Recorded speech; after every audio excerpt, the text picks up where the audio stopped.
They arrived on the night the valley lost power. I was up on the lantern deck of Greystone Lodge, wind slicing through my coat, when the silence cracked open. Four unmarked vans crawled up the switchback road with their lights off, tires hissing on fresh sleet. My rescue mutt, Ember, went rigid beside me, hackles sharp as broken glass.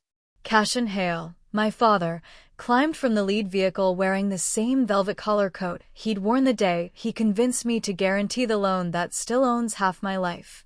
My brother Knox was already out of the second van, screaming at two hired guys about, "Don't scuff the GPUs." He never looked toward the house. I was running before my brain caught up. They had a forged deed of lease in Cashin's gloved hand, Knox taking the entire lower level and the old stone boiler room for climate-controlled storage, $1 a year, my signature perfect. I'd been in Quebec that week, presenting at a heritage symposium. I'd never even opened the envelope. The locksmith they brought listened to Cashin's velvet lie, "My daughter's off her meds.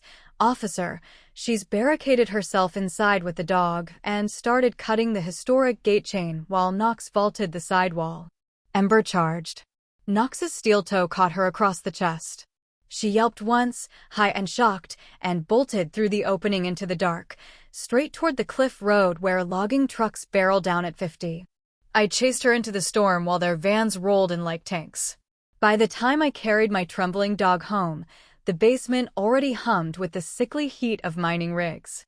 That night Knox clipped the feeder cables to the geothermal pumps. By dawn the house was colder than the air outside.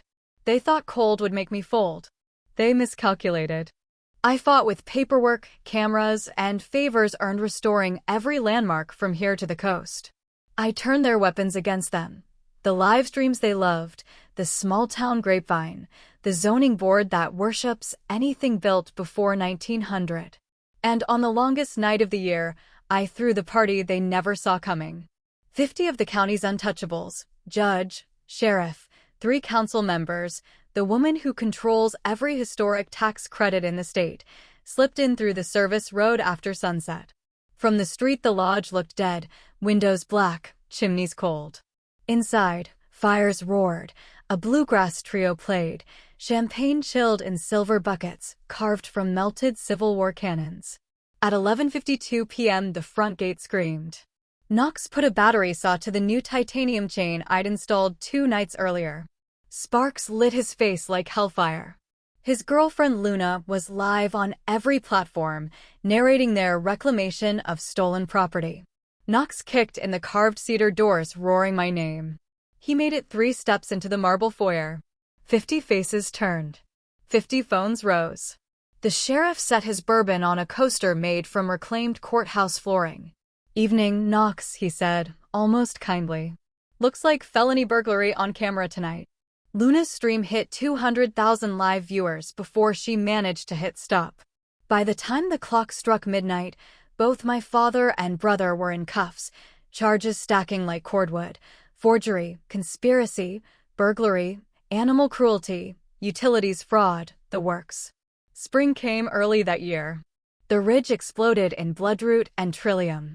Ember, scar across her ribs now silver, sleeps in sunbeams while I drink coffee on the east portico with Rowan, the stonemason who showed up with a generator the night they tried to freeze me out and simply never left. There's a new bronze plate bolted to the entrance pier. Greystone Lodge. Held in perpetuity by the Ridgehaven Landmark Trust.